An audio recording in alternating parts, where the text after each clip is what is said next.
Good morning, welcome back down on the allotment. I've not done a video for a week or two. Been really sort of busy with work and other commitments, but I've not taken my foot off the gas. I have been putting the hours in, but just not filming, just wanting to crack on really. I think the last video I did was me doing the log store. So I'll just take you around. Like I say, I've been at it for quite hard for the last couple of days, just trying to get everything sorted out. But what I'll do is I'll take you around and show you where we've got to. So as you can see, I've been really busy with the chainsaw, getting all these cut down into reasonable sizes, ready for splitting. So I managed to get nearly all of them done. I've got about 12 big rounds there that need to be sort of cut in half again before I'll be able to split them with the axe. But glad I got through that. As they say, logs heat you twice. They heat you while you're chopping them and preparing them for the fire, and then obviously again they heat you when you get them in the stove. I'll bring you up a little bit closer to show you how we've gone on with the log store.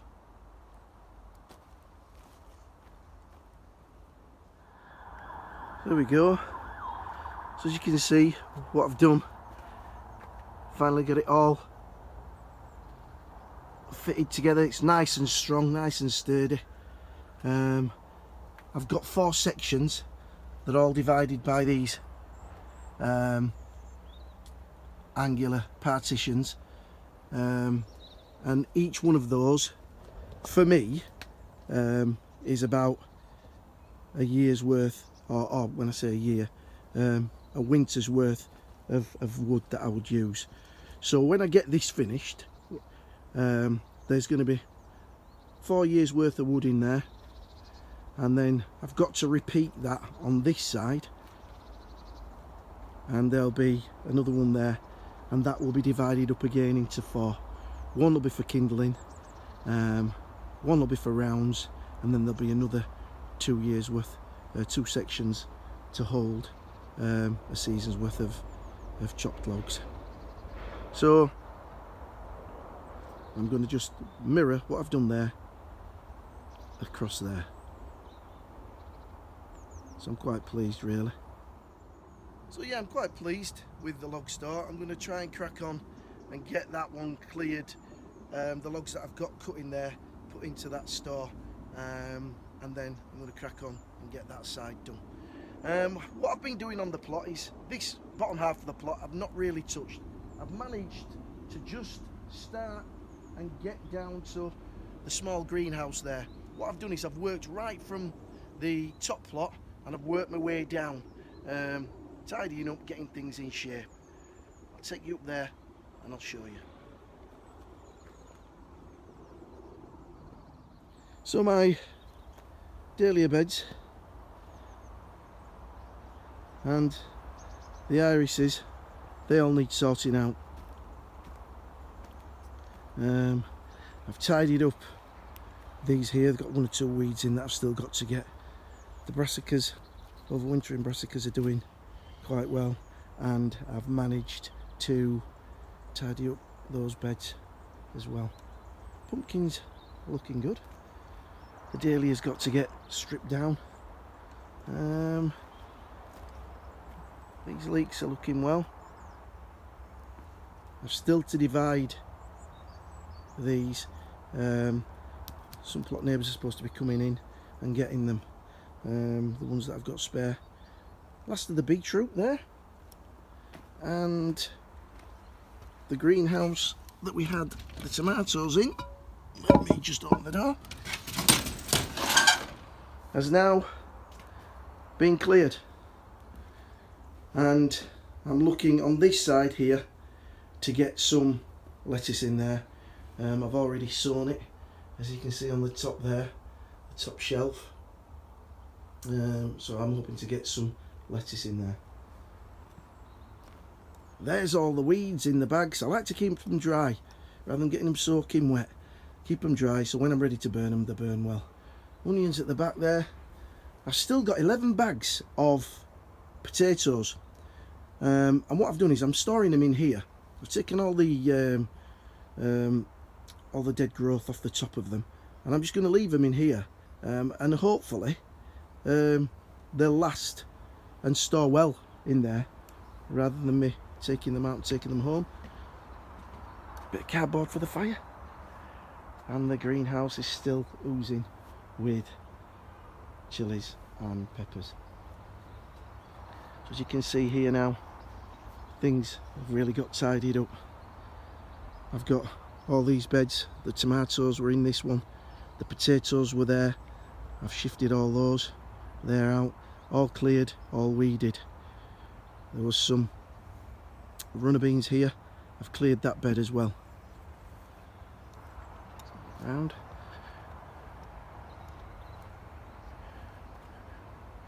Still got some nice thick basil there to use, and again the fennel. I love that just for its flavour, not so much its taste. Leeks start to get a little bit of rust on, so we're going to start taking those. All the compost is going to get emptied into this bed because it's a little bit shallow. So anything that I've got, any pots, the chilies, all those, the sweet peppers, are all going to go in this bed.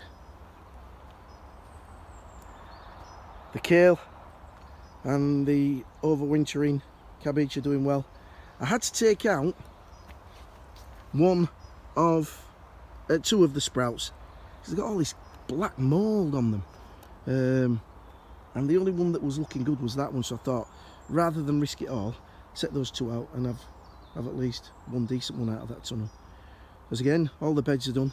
My paths are quite weedy, but I think I'll crack on with that. They're easy to come out. It's just straight into the wood chip, so it's not too bad. You can see now that my shrubs are starting to grow on the perimeter of the allotment, and I'm going to do the same on the other side. The net tunnel is looking okay. We've got two sprouts there that are looking all right.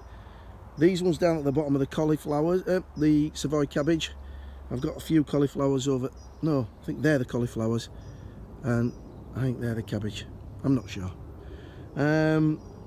And then there's the red cabbage there, and I've got a couple of,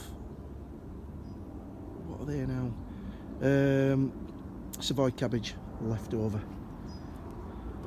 Need to get a grip of that chard. A few more leeks in there, and as you can see, all these beds have been weeded.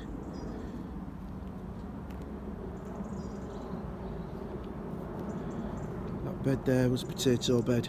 I took all the potatoes out of that one, and this has still got 4 rows of Kerry's pink.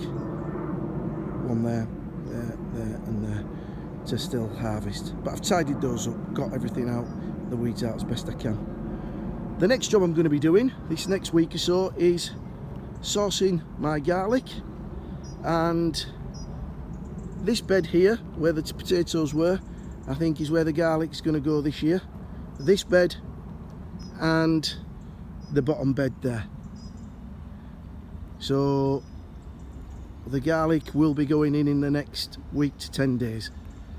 Gives it enough time to get its roots down while the soil's quite warm, and get some shoots up before the colder weather comes. As you can see, I've taken out the 2 fruit trees from the planters. So what I'm going to do is, this year definitely these borders are getting tidied up, these here, and I'm going to put a fruit tree in the centre, but more towards this edge of the plot, more towards this edge, so that when they grow they're not going out into the main track at the back there, and that's where they're going to live. Sage is doing quite well there. Mick, my plot neighbour, gave me that. It's firing on.